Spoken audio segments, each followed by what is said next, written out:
జోరు వర్షంలో సైతం లబ్ధిదారుల ఇంటికి వెళ్లి పెన్షన్ అందజేశారు ఆళ్లగడ్డ ఎమ్మెల్యే భూమా అఖిలప్రియ. 1000 రూపాయల పెన్షన్ పెంచి ఒకరోజు ముందే పెన్షన్ ఇస్తున్నామని అఖిలప్రియ గుర్తు చేశారు. ఇక ఇలా చేయడం రాష్ట్ర చరిత్రలోనే మొదటిసారన్నారు. కూటమి ప్రభుత్వం అధికారంలోకి వస్తే పింఛన్ పంపిణీ కార్యక్రమం వాలంటరీ వ్యవస్థ లేకుండా జరగలేదని వైసీపీ నేతలు అన్నారని, కానీ తాము చేసి చూపించామని చెప్పారు.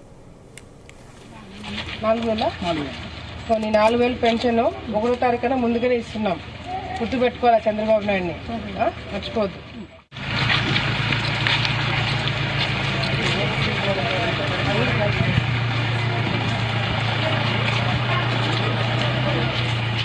నెలలోనే ఎన్ని విమర్శలు, అది చేయలేదు ఇది చేయలేదు. వీళ్ళు రెండు టర్మ్స్ కి అంటే ఇంకొకసారి ముఖ్యమంత్రి అయినా వీళ్ళు చేత అయ్యేది కాదు. అట్లాంటిది 2 నెలలకే మా మీద విమర్శలు చేయడం మొదలు పెట్టారంటే వీళ్ళందరూ కూడా ఫ్రస్ట్రేషన్ లో ఉన్నారని చెప్పి చాలా స్పష్టంగా అర్థమవుతుంది. మీ ఫ్రస్ట్రేషన్ తగ్గించుకోండి. మేమందరం కూడా, ఎందుకంటే వచ్చే రోజులు ఇంకా చాలా చూడబోతున్నారు. మీరు చాలా చూడబోతున్నారు. ఆళ్లగడ్డ అభివృద్ధి, ఆంధ్రప్రదేశ్ అభివృద్ధి చాలా చూడబోతున్నారు.